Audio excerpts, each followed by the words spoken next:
So, so that's a new feature, the live recorded thing. Um, Hello and welcome to the Magistic Chat. And we have a very, very special guest today. Jason Mankey is here. But before we get into that, let me introduce myself. My name is Chris Allen. I am an ordained minister with the Fellowship of the Phoenix. And I am a published author with both Mandrake of Oxford and Moon Books. I'm also a teacher, a mystic, and an overall pain in the butt. And so I would like to introduce my co-host, Laura Gonzalez. Hello, everybody. Welcome to Mystic Chat. My name is Laura Gonzalez, and I am a minister with Circle Sanctuary. I'm a priestess of the goddess. I am a podcaster. I am a tarot reader. I'm a witch for hire. And I think today that's all I remember. Thank you. And I'd like to introduce you to the wonderful Ruby Ruse. Oh, thank you. I am Ruby Ruse. I am a pagan YouTube artist. You can find my channel Fairy Fortunes on YouTube, so I do hope that you will check me out there. And without further ado, I am very honored to introduce our special guest, author Jason Mankey, who is releasing his brand new book upcoming in June, The Horned God of the Witches, which we are going to be discussing in depth tonight. So please, Mr. Mankey, tell us a little bit more about yourself. You know, I never know what to say about myself. I've been practicing witchcraft for 25 plus years. I discovered it when I was 2. No, that's not true. 21. I live in California's Bay Area, just 40 miles south. Yeah, 40 miles south of San Francisco. I have 2 covens in the Bay Area, which are near and dear to my heart. I lived in the Midwest, though, for a long time. So a lot of my more growing experiences as a witch were in Michigan and near Lansing, Michigan at Michigan State University. Yeah, it's, you know, I don't like to talk about myself that way so much. So that's about all I can say. I'm not really involved with a whole lot of groups. I'm an initiated Gardnerian, so taking my clothes off is important to me sometimes. But that's pretty much me. I'm married to Ari and take care of her, and we have 2 cats that I shepherd, which, you know, takes a lot of time because they're quite obnoxious. Yeah, they're very obnoxious, needy little cats. That's so awesome. So I'm curious, you have 2 covens. Tell me how you negotiate the 2.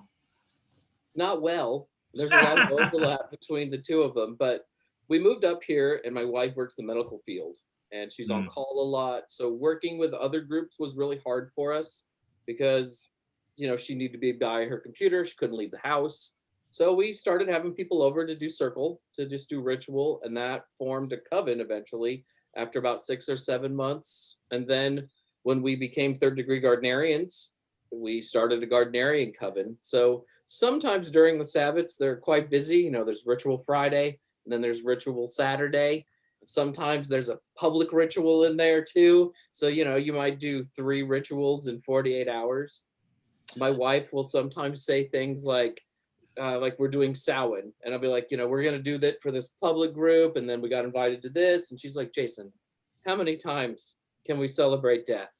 I can only do about 2 or 3 of these. We're not doing 5. Oh my God.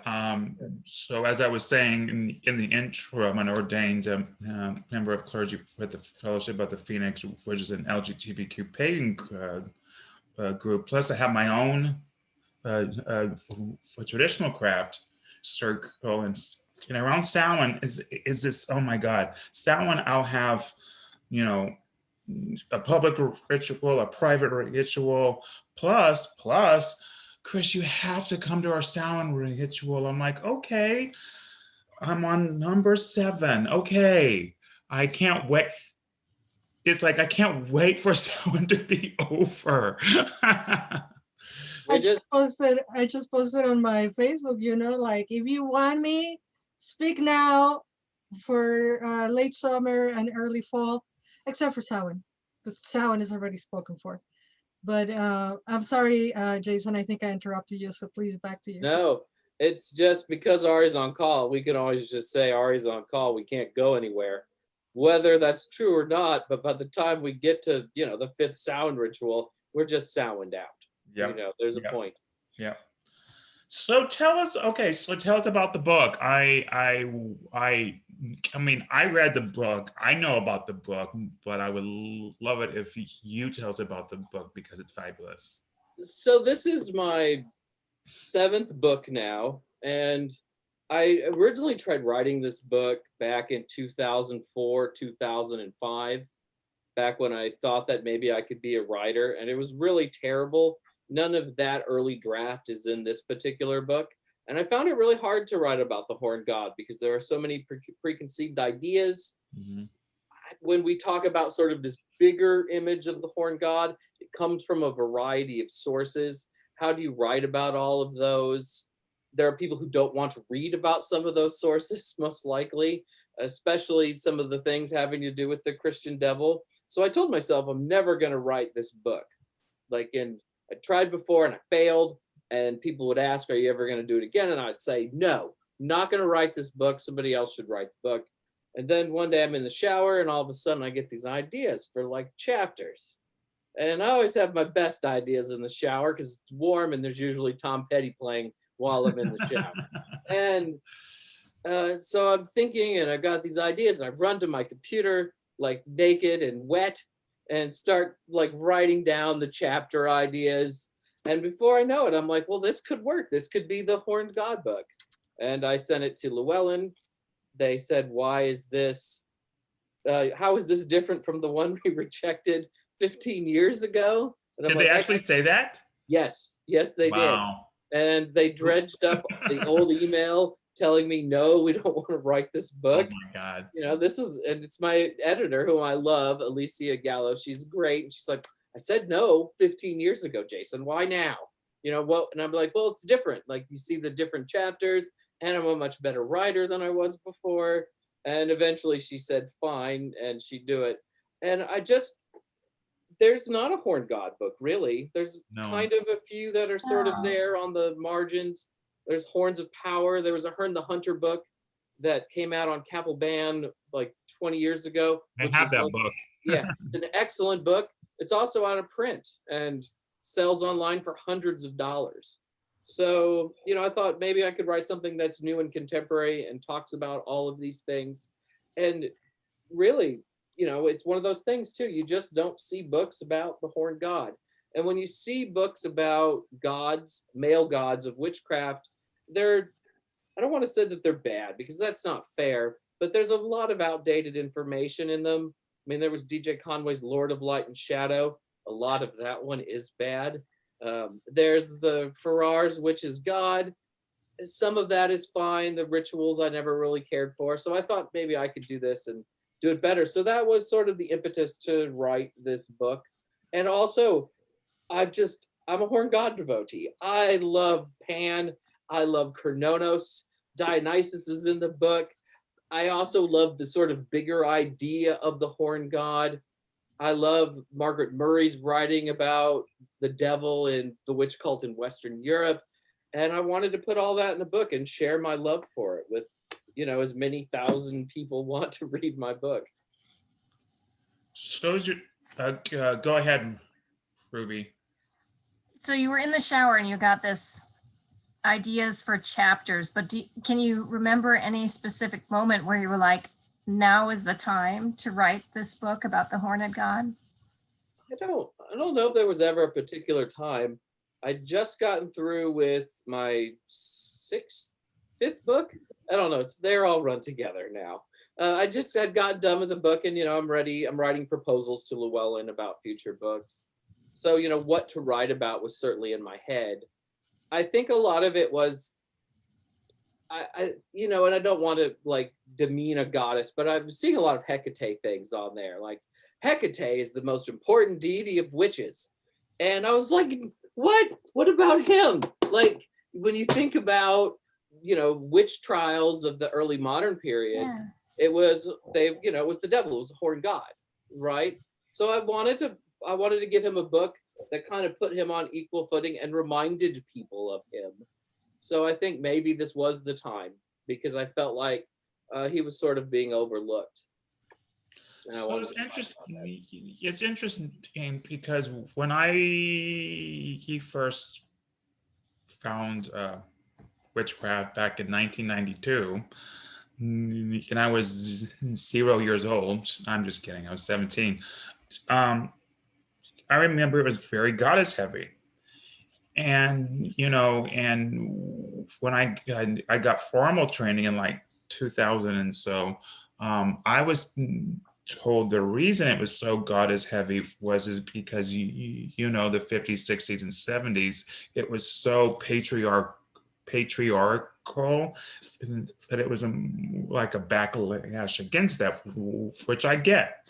But then there were, and I love my goddesses. I have about 1, 2, 3, 4, 5 in this room that I honored, alone. But me being, a gay man, I I understand the goddess from my own point of view, but I didn't have, the horned god. One of the things I really enjoyed about your book, um, one of several things, is that you personalized him. You made him approachable, and that was one of the things I really, really enjoyed. But yeah, before we started the show, we were briefly talking about the outdated information. Can you tell us more about that? About what that process looked like for you, and what's outdated, and how is that whole process for you? I think I'm like you. I mean, I grew up in the 90s as a witch, Gen X forever. Woo! Yeah. And in a lot of the books, there was always what I call now the myth of the horned god. Mm-hmm. And it talks about how there was this original figure in a cave.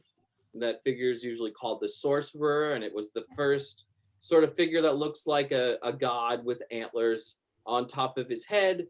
And from that figure arises Pan and Kronos. And then all of these different cultures had their own version of this one horned god that goes back to that particular cave in antiquity, and it gets to Great Britain, and it becomes Robin Hood and the Green Man, and it just sort of filters down, and that's a beautiful story. But none of that's true. I mean, Pan and Kronos don't share a common ancestor. I mean, horns, which is what Pan has, antlers, which is what Kronos has, are very, very different ornaments on top of a head. One is a permanent structure. The antlers are shed each and every year. So they're really, really different. And there's also gaps of thousands of years in a lot of places between these various entities. But it's a story that you see repeated a lot in witchcraft. There are stories too that you see in witchcraft. Like Hearn is a good example. Mm-hmm. We don't really know much about Hearn until he's written about in Shakespeare in 1598. To say that's Kronos, while it's romantic and it sounds like something that may be true, there's no evidence of it. So, those are the kind of things in a lot of early witchcraft books that are just facts. They're given as facts. Also, the whole Margaret Murray thesis of there was an organized witch religion that existed in opposition to Christianity through the 1500s and the 1600s.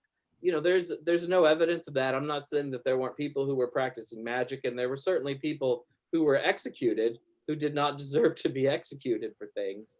But, to say that it was an organized tradition doesn't really stand up to academic scrutiny. So there's a lot of those things that I wanted to address in the book, but I wanted to do it in a gentle manner.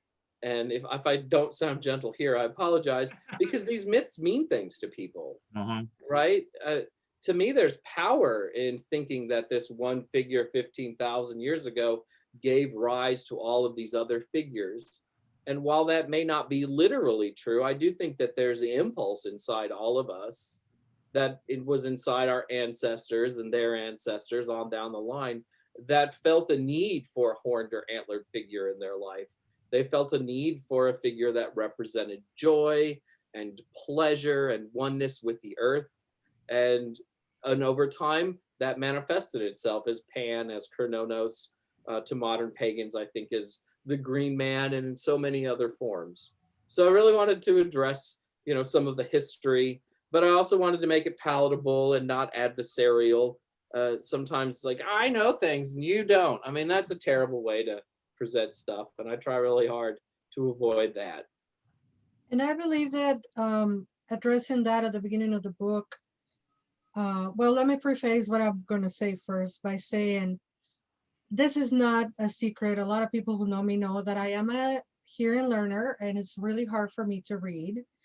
And Jason Mankey's writing is one of the most easy to read for me, who is not an avid reader. I'm just not. I told you since I read your very first article that I read of yours, the Led Zeppelin one, I have read everything that you write on your blogs, or used to write on the blogs. And now with the book, the very beginning of the book, you talk about all this, what you just have said. And I think it's a very reader friendly, to put it in a certain way, but it's also a very good way to guide people through. So this is what we believe, and this is what we would like to believe, but then this is what the academia says. And I think you do it in a very masterful way, and I really appreciate that. And I enjoy reading your writing. How much do you enjoy, or not, the actual process of writing it? I hate writing. It's awful. It's terrible. I only write so I can do workshops, because that's fun. I like going and talking to people at events. Writing is, and when you hold a book in your hands, that feels really good too. But writing is hard. I think part of it is because of the way that I write. A lot of people will write a quick first draft and then go back and fix the draft. I will be stuck on a sentence for 20 or 30 minutes. I don't want to ever have to edit again once I hit period on the sentence. So my writing style is different than everyone else I talk to, which probably makes it more difficult. I love research though. The research is fun. Learning about things is always enjoyable. And sometimes writing the stories. One of the things about my writing is I try to make it sound conversational. And I think for a long time that wasn't accepted in books. I think that's one of the reasons Llewellyn rejected it the first time. But I think blogs and the internet have made that style of writing more acceptable. And that's why it is enjoyable for me, because I feel literally, and since I know you personally, I'm fortunate enough to know you personally, I read the book and it's like I'm hearing you saying the words. So it's wonderful. By the way, this is coming also in an audiobook, right? It's my first book that will be on Audible. So I'm very excited about that. I think it's already done. They just haven't put it up on Amazon yet or whatever, because it doesn't come out. The book doesn't come out for another 2 weeks, week and a half, something like that. Wow. It's so funny because I keep up with you and I saw it, and I've been thinking about this book for so long. In my head, it's been out forever. Yeah, because it's been in my head all this time. So I want to talk about some of the things that you wrote that some people think are taboo, and I love it. I was actually so happy. I was so happy being a trad crafter myself. I loved and appreciated that you did not shy away from Lucifer. You did not shy away from talking about the Horned One, the aspect of traditional craft, and Robert Cochran. I also enjoyed how you put a little dab of sabbatic craft in there. I'm like, oh, okay, he's going there. So tell us about that. Why did you decide to add those chapters? When I really think about the Horned God, to me, it's really hard to divorce the Horned God from Margaret Murray. And the one of the things about Margaret Murray's writing about the horn god and with the witch cult in the book, The Witch Cult in Western Europe, and then the God of the Witches, is that she writes that there was this pagan deity who was sort of turned into Satan, and that people continued to worship him in a corrupt form, not knowing what he truly was. And Murray's writings on witchcraft were just so influential. Without Murray, I don't think that Gerald Gardner goes forward in the 1950s. I don't think there's a Robert Cochrane who comes forward. So I feel like you have to address the Murray writings. And when you do, the idea that the horn god is the devil comes up. And so I wanted to address that pretty much head on. Also, and I'm a Wiccan witch, and traditional witches and Wiccan witches are supposed to hate each other. Like, you go to Facebook, that's all you read. Like, Wiccans are like not real witches, and we're like, yours is as made up as ours, and we go on and on. But when I read the traditional witchcraft books, that version of the horn god is the one that I see in my own practice, more so than the horn god that I see in Scott Cunningham or Raymond Buckland.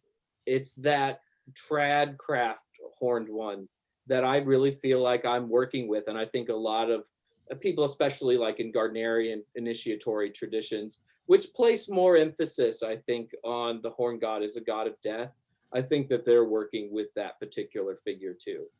Also, I'm just fascinated by traditional witchcraft, and I like writing about it, and I like some of the ritual techniques about it. So I've been sticking a lot of those in my books. There's the Witch's Wheel of the Year has a few tradcraft style rites, because sometimes it's fun to get away from the let's just call 4 quarters and cast a circle Wiccan sort of way of doing things.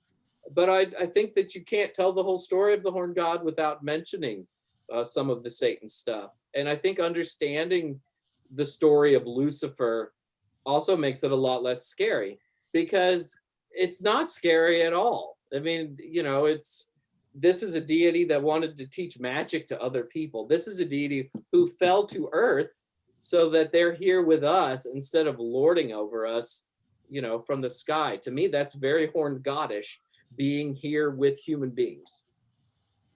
So I was thrilled to write those chapters. That was one of when people say, is writing fun? And I usually say no. Writing those bits was fun. Like having to go into all of the tradcraft books and to read all of the Christian books about Satan, that was enjoyable. I felt really devilishly good about those parts of the book. Yeah, but I also worried, that some people were going to be upset by them, because there really does seem to be this desire to distance witches from anything having to do with Lucifer or Satan, for lack of a better term.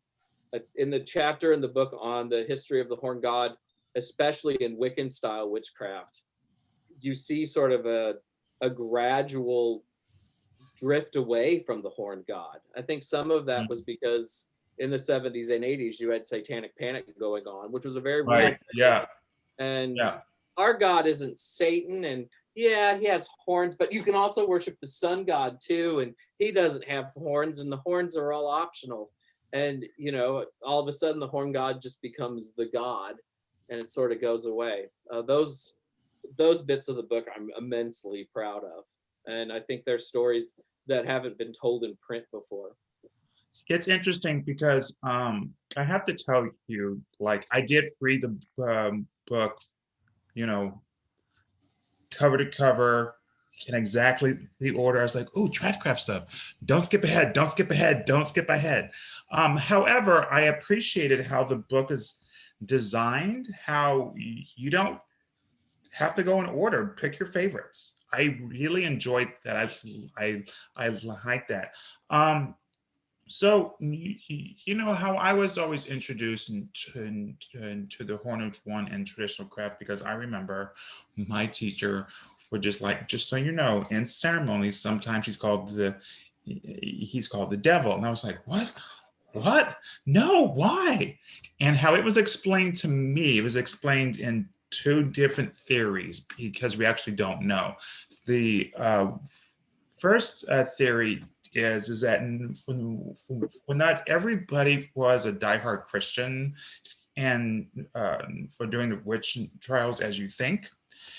And if someone, and if you were poor and destitute and couldn't afford food, and all of a sudden a horned creature pops up behind you and says, hey, I can give you spells, just call the devil. Why the hell not? I don't believe in hell anyway. So they did. The other theory is that the good folks, they were like, oh, the devil is, has horns, has hooves, he does all these crazy things, he's very chaotic. And they hear week after week after week all these things about the devil. Then so and so goes in the forest and a horned creature pops up and says, hey, I'll give you magical powers if you hang out with me. And so to the villager, they're like, oh, you must be the devil that they're all talking about. Okay, I'll just call you devil. So that was the two theories that I heard. So when we called in my ceremonies, when we called the devil, we're not, and we're not calling Satan, we're calling the horned god under the title of the devil. I mean, that's how it was explained to us. So, I mean, well, if you hear that the horned god's name is the devil over and over and over again, right? What are you gonna call him? So, George. But you make a really good point. I mean, this is a deity who wants to help you, right, and give you things and let you take some power over your own life, and that's bad for the church because they don't want anybody doing that sort of thing, apparently.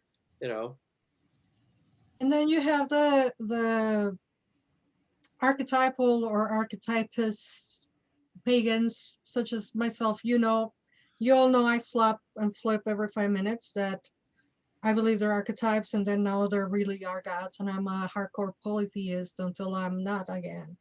And in that token, when I'm on my merry-go-round, I'd like to see the horned one as Lucifer, right? As described on the Gospel of Aradia. And he's a really cool dude. I don't care if he was Catholic, Christian, or whatever. He's a cool dude because he comes to help us witches, and specifically, or most firstly, I will say those who are ostracized, othered, and have been discriminated, so people who are part of the so-called minorities identify a lot with that idea. And so I would not shy away. And as a matter of fact, sometimes when people are just partying around, people whom are not pagans or Wiccans or, earth-based people, religion, and they say, oh, you're a Satanist, you're like the devil. And I will be like, as a matter of fact, I do, because, I understand him as that cool archetype, as you were saying, Jason, that comes and help us, to kind of regain some kind of power. And that's why I love particularly the ritual for beginners ritual that is at the beginning of the book. Because for some people who are in paganism, and this is not a surprise for anybody, come from other religions. A lot of us are transplants or recovering from Catholicism or Christianity. So when you have this ritual that is your way into knowing the horned one, it really is very powerful. It might be simple for very experienced pagan people of the cloth, but it's really beautiful. It is really very well written. I have like 5 things I want to comment on after that because there was so much good stuff there. But I grew up, when I started witchcraft, I was scared of the horned god. That was something that I actively avoided for several years. I mean, to me, what I was doing was about the goddess. That's what I wanted to focus my rituals on. That was everything to me. And if I did call a male deity. I wanted it to be somebody who looked like Apollo. Somebody who was non-threatening, like, yes, shining deity with beautiful blonde hair, not dirt and matted goat hair and stuff. And so I actively resisted the horn god for like 2 or 3 years. And it was just kind of a calling that I had and that I kind of felt within me. And it took me a while to embrace. I felt better once I embraced it, but I had grown up in Methodist church, was president of my Methodist church youth group. And if there's something they tell you to be wary of, it's entities with horns. And I was. And so I was, very standoffish for quite a while. I can't imagine that now. I mean, that's my life in so many ways. But I was standoffish. And then you brought up Aradia. And to me, Aradia is the most important book of the modern witchcraft revival. I don't think any of us would be here today without Charles Leland's Aradia. It just had a huge impact on so many things. And I think the fourth word in that book is Lucifer as the father of Aradia. This is our child with Diana to empower people. And of course, I write about that in the book. I could probably write about Aradia over and over again because I just think it's that important of a text. I love it so much. To be honest, so how I was introduced, same thing, but from Raven Gramasi's point of view, and it really hit home from. And I remember thinking Lucifer, but for some reason, and I guess because I'm a tradecrafter at heart, whenever I first read the story about Diana and Lucifer, and he was the Lord of Light, I had no issues with it whatsoever. It made complete sense, and you would think I would have been frightened of it too, and I wasn't, only because I was like, well, any friend of Diana is a friend of mine because I love her, so I trust her, so it's all good. So I'm kind of curious. So have you heard, and I know the book isn't released yet to the public, but have you gotten any pushback or comments about talking about the devil and anything like that? No, I don't expect any either. I think it's approached in a way that if people are kind of frightened by that figure or want to keep him on the margins of witchcraft, I think the book does it in a way that that's still very possible to do. So yeah. I haven't really had any pushback from that at all. I expect pushback from other parts of the book probably, but like maybe not that one. So one of the things that, and sometimes this is a story that's attached to the horn god, is the dying and rising god, the vegetation god of James Fraser, the yearly sacrifice of the god, and then he comes back to life. That's just not how the ancient world worked. There really aren't stories of gods coming back to life every year. Now, there are stories of gods dying. That's true. Like Osiris dies and he rules the underworld, but he doesn't come back every year. That's a different story. That's a different story. And there's Balder as well from the yeah. They die, right? I mean, they move on to another plane of existence. And some people are really attached to that particular myth of the dying and resurrecting god. And I think we've attached it to the horn god. And it's something that I've used in a lot of rituals over the years. I mean, you're doing a fall ritual, let's kill the god. I've been the god that died. One day it made me cry a lot because it was weird to be killed like that. But I expect some pushback from that, maybe. We'll see. And maybe the traditional craft section, there'll be people who are like, he doesn't know what he's talking about. And then the Wiccan witchcraft section will be like, he doesn't know what he's talking about. So they'll probably be. So I'm going to tell you though, and I've been formally initiated and trained in traditional craft since 2002. You actually did your research, and I was actually very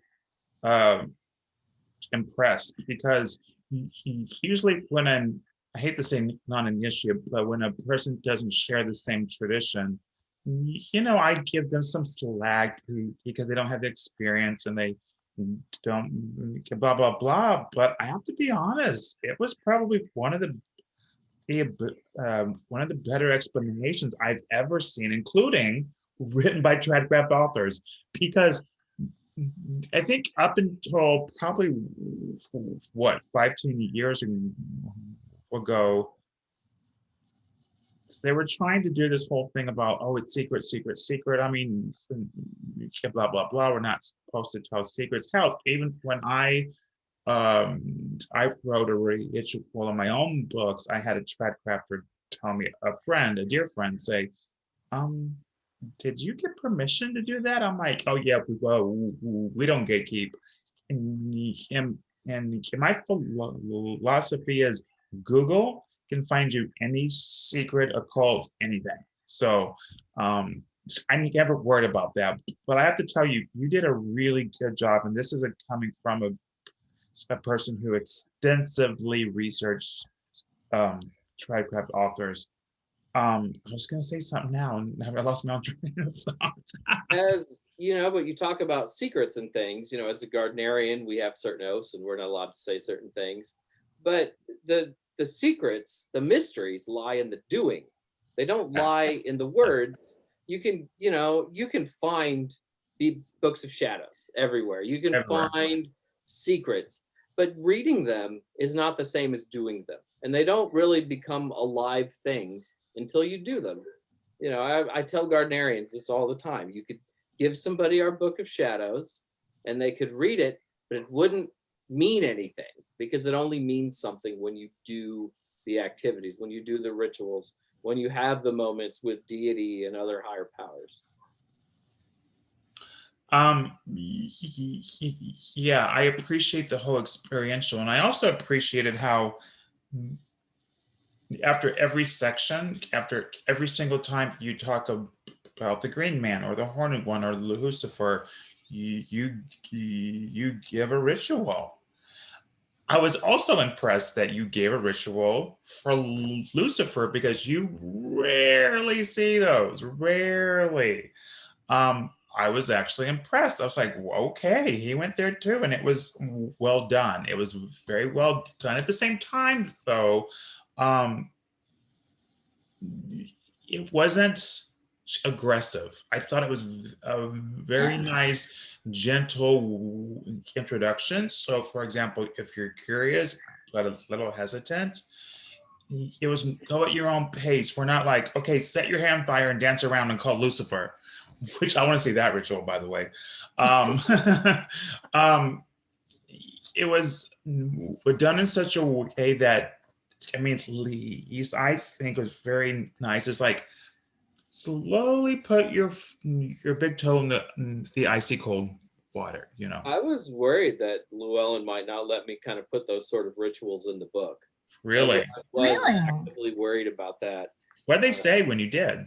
Yeah, but they didn't give me any pushback on it at all. But I mean, when I think of those books from the 90s and the 80s and things that, you know, really kind of even downplayed having horns on the god, you know, I wondered if it was like an editorial philosophy going forward. So yeah, there was a part of me that was a little nervous if that would be allowed in and how people would approach it.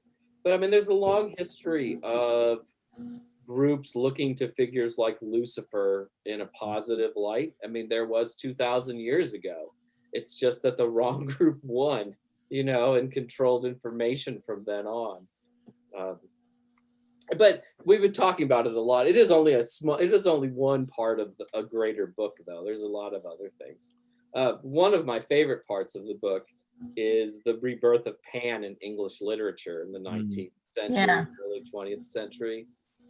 To me, that some of the most beautiful writing ever on the Horned God is Kenneth Grahame's Wind in the Willows, when the two main characters run into Pan and they never call it Pan, but you know that it's Pan. I mean, that just brings a tear to my eye when I read it. I love that so much. You know, I love that the Horned God is this very multifaceted thing, and there's all these different approaches, and there's all these different influences on this really pivotal witchcraft figure.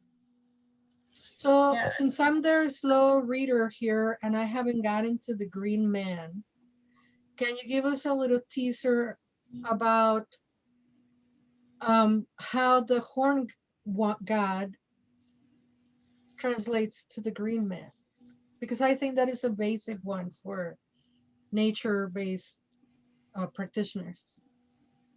I think one of the things is when you define the horned god, people have different opinions on like what is the horned god. To me, when I was a young pagan, I always used to call the horned god the horned and horny god. It was usually about, there were horns on the head, there was often the erect phallus, but it was about oneness with the earth. It was about connecting to natural spaces. And when we see the green man, I think that's usually where our hearts go. That's where our minds go. And in a lot of sort of modern interpretations of the green man, sometimes you'll see antlers coming out of his head. So to me, it felt like a very natural place to go with the book. Also, you've got so many chapters to fill. So there's a couple thousand words right there. But to me, it's kind of a figure, though. When you look at Margaret Murray's myth of the horned god, she mentions the green man. I mean, that's as one of the manifestations of that figure that arose in a cave 15,000 years ago. So it really made a lot of sense to put him in the book. And I should also point out one of the things about the green man, Kronos, Pan, they all had female versions of themselves. Mhm. Yes, I love that. There were female figures that could have been Kronos. There are female green men in churches. And the book also touches on Ellen of the Ways a little bit. Yes. One of the things that I really loved about the book and putting it together was, more and more sometimes I don't want to call the horned god the horned god. I just want to call them the horned one. The horned they works. Yeah. I think that there are just so many different ways of connecting with this figure of wild spaces, this figure connected with joy and love and exploration. And there are a multitude of ways into that, and they're not all male. So Yes. I love that about the book. I really love that. I think your book is so very timely too, because it's interesting that you just brought up Ellen of Ways. I'm really active on social media. I finally got onto witchcraft Twitter, which I never knew that it was on there. I don't know what I've been missing for the last couple of years, but there was a beautiful young woman that was describing a dream of a female horned god. And I felt so educated from your book, because I started telling her about Ellen of Ways and how she should explore that and experiment more and learn more about Ellen of Ways. And how timely your book felt to me in that moment. And I even told her that your book was coming out in June and that you should get it, because there was a whole portion on Ellen of Ways in there. And the Ellen thing is she was dreaming about.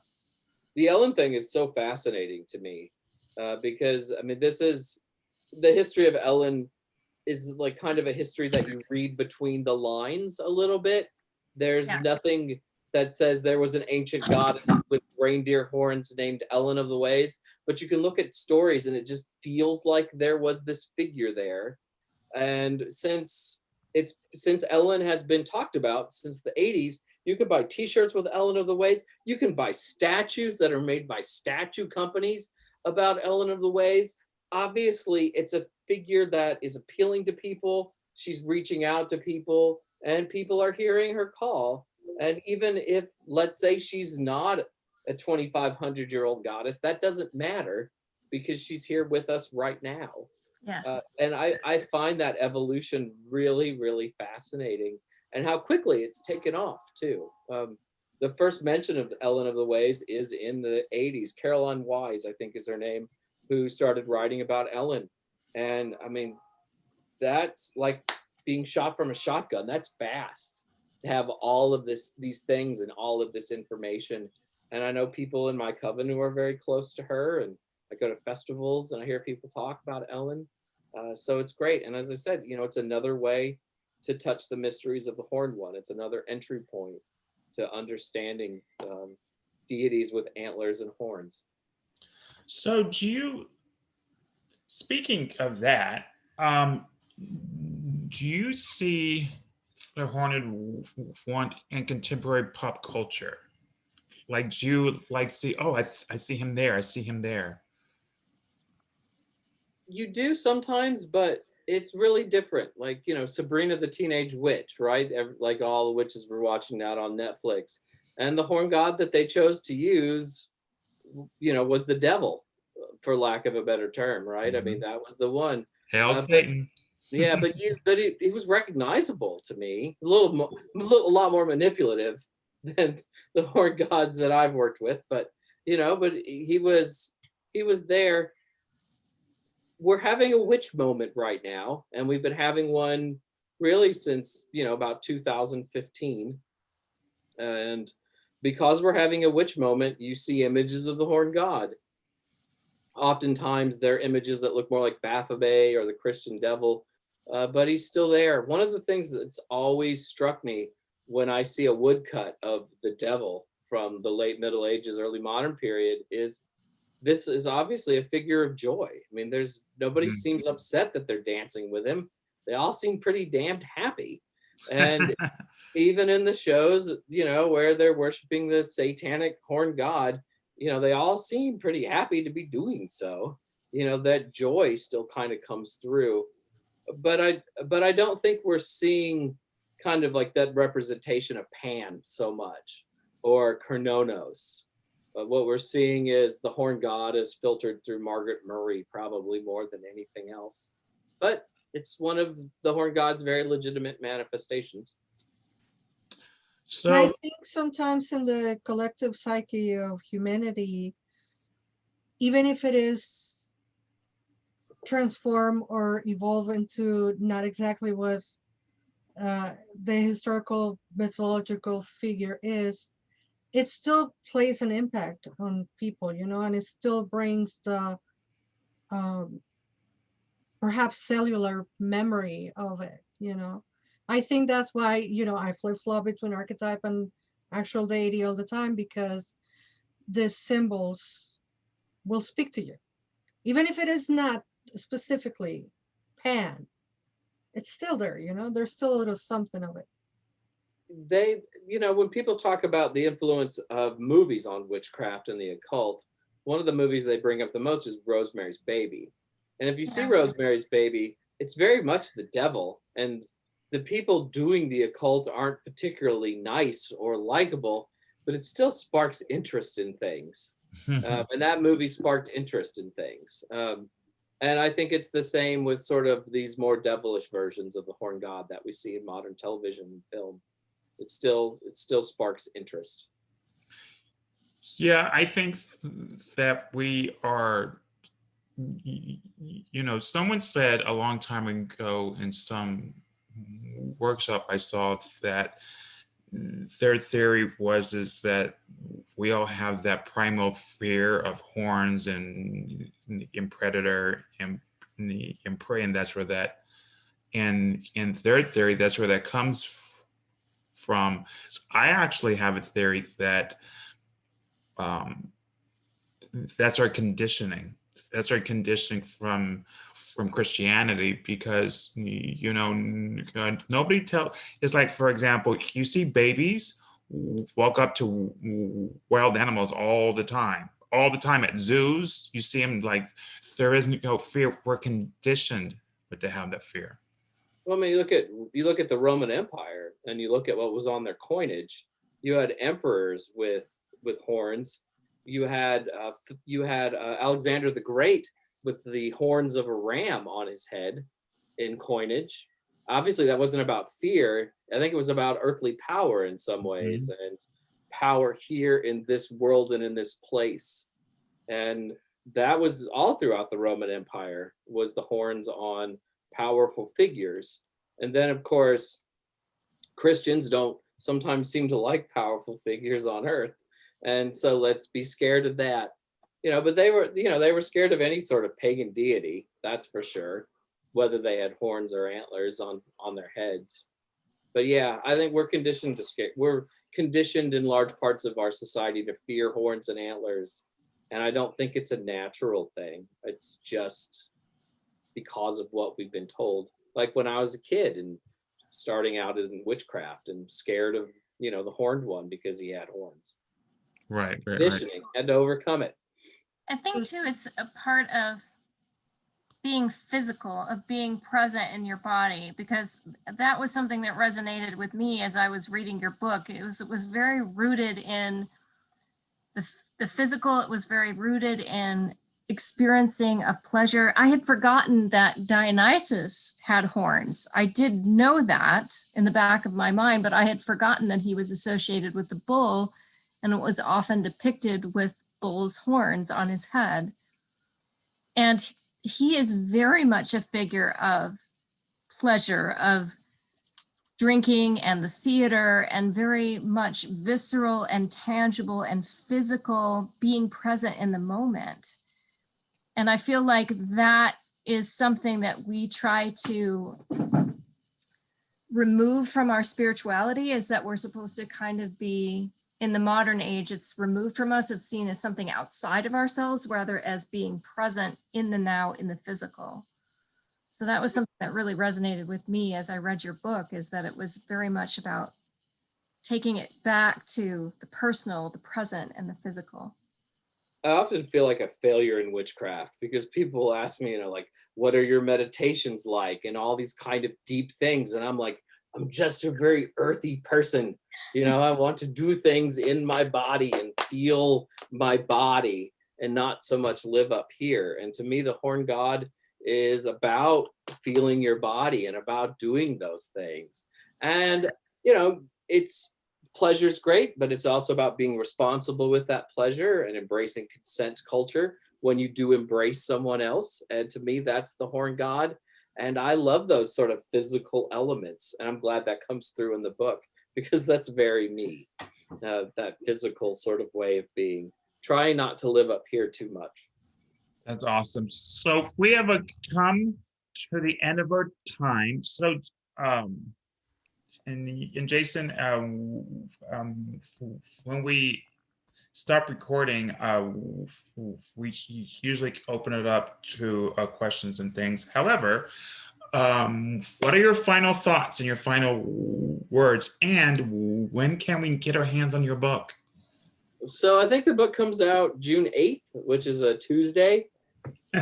So it should be available. I know it's on Amazon. It's a Llewellyn book. It shouldn't be too hard to find. Your best bet is to buy it from your local witch store. That's best for your community. However, I also understand the lure of Amazon. So I get that. I'm just really proud of it.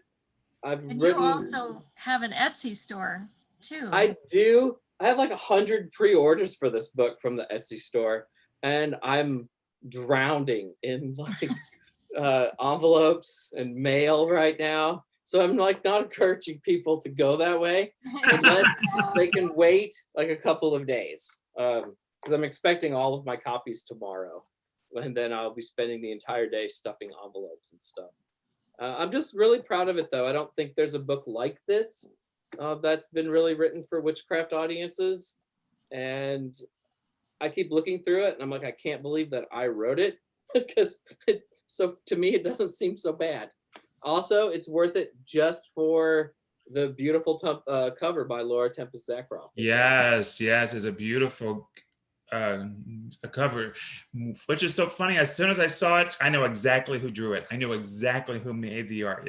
I love her style. Yeah, I got to request Tempest to do the cover. We've written a book together in the past. We've known each other for quite a while, and she understands the horned one. And I think that comes through in the art very much so. That's beautiful. All right. Well, thank you so much for joining us. It was such a pleasure and fun and enlightening to us all. Everybody, go out and get Jason's book and see what we're talking about. And everyone have a great night. And those of you in the audience, hang out for a while.